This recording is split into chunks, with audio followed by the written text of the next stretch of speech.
Louvado seja nosso Senhor Jesus Cristo, para sempre seja louvado. Bom dia, meu irmão, minha irmã, que é o Padre Daniel, da Paróquia de Santana, em São Joaquim, Antônio Carlos. Hoje é dia 21 de agosto, quarta-feira. A igreja nos convida a meditar o Evangelho de São Mateus, no capítulo 20, versículos de 1 a 16. Naquele tempo, disse Jesus a seus discípulos esta parábola: O reino dos céus é como a história do patrão, que saiu de madrugada para contratar trabalhadores para a vinha. Quem é o patrão? É o próprio Deus. E quem são os trabalhadores contratados? Somos cada um de nós.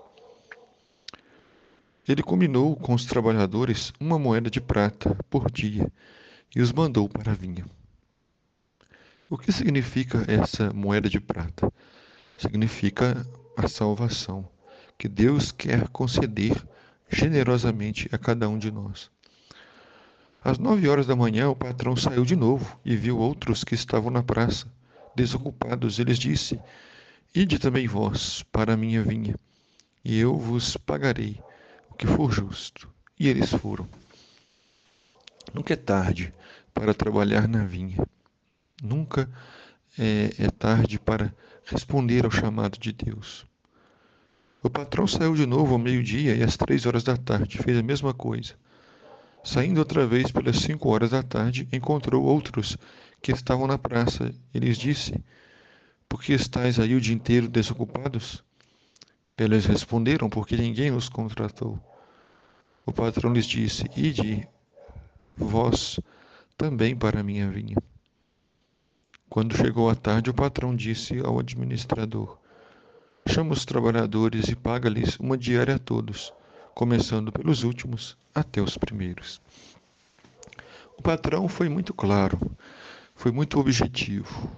Ele chamou pessoalmente cada um e lhes prometeu uma moeda de prata. E lhes pagou ao final da tarde. Parece que não havia nenhum problema. O que é combinado não sai caro, como diz o ditado popular, né? Mas vieram os que tinham sido contratados às 5 da tarde, e cada um recebeu uma moeda de prata. Ficaram felizes. Em seguida vieram os que foram contratados primeiro, e pensavam que ia receber mais. É o privilégio, né? Querendo mais, querer ser melhor do que os outros. Porém, cada um deles também recebeu uma moeda de prata. Ao receber o pagamento, começaram a resmungar contra o patrão. Estes últimos trabalharam 1 hora só e tu igualaste a nós, que suportamos o cansaço e o calor o dia inteiro.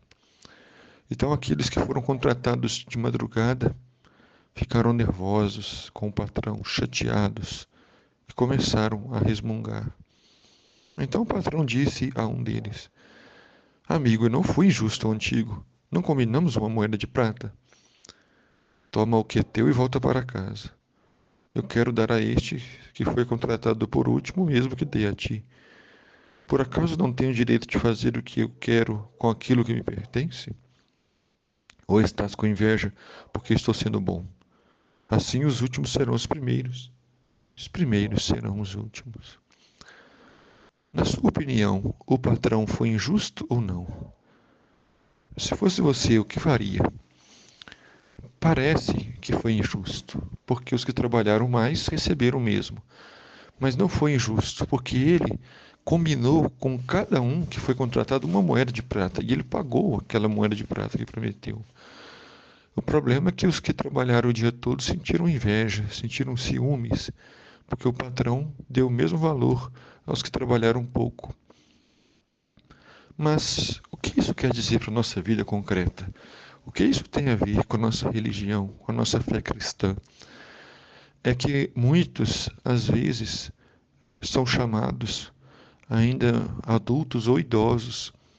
Muitos demoram a responder ao chamado de Deus. E mesmo assim, o Senhor os salva. Lembremos, por exemplo, da Virgem Maria. Ela foi chamada ainda muito jovem.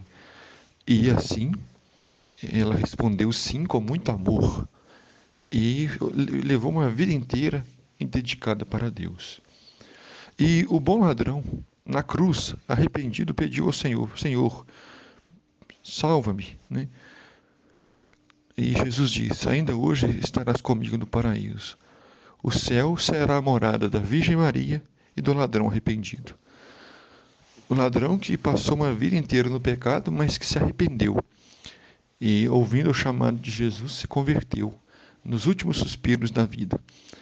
Vejam só, a Virgem Maria, os anjos não terão o privilégio porque levaram uma vida na presença de Deus em relação àqueles que se converteram ainda idosos. Uma pessoa que, por exemplo, é um papa, um bispo, uma pessoa que viveu a vida inteira, um religioso, uma religiosa, um consagrado, não terá privilégio diante de Deus de uma pessoa que se converteu ainda na velhice. Todos que se converterem e todos que crerem em Deus terão a vida eterna.